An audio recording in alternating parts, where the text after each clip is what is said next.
লোকটাকে ব্ল্যাকমেল করে।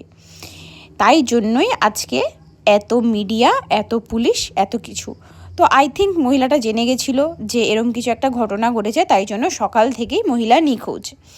মিডিয়া এসে ওনার শ্বশুরের সাথে কথা বলছিল। এই জেঠু কিন্তু চোখে এখন ঠিকঠাকভাবে দেখতেও পায় না। যে মহিলা ঘটনাটা ঘটিয়েছে তার ফোন সকাল থেকে বন্ধ, তো কোনোভাবে মিডিয়ার লোক ওনার হাজবেন্ডের সাথে যোগাযোগ করতে পেরেছে। দেখো কি বলছে। আজকে আপনাদের সেলুন খোলেননি কেন? রফি সেলুন খোলেননি কেন? আচ্ছা, তাহলে আপনার ওয়াইফ কোথায় আপনি জানেন না এখন? আর সত্যজিৎ ব্যানার্জি যে দেহ পাওয়া গেছে সেটাও জানেন না? আপনার ওয়াইফকে সত্যজিৎ ব্যানার্জি ফোন করতেন, তাই তো?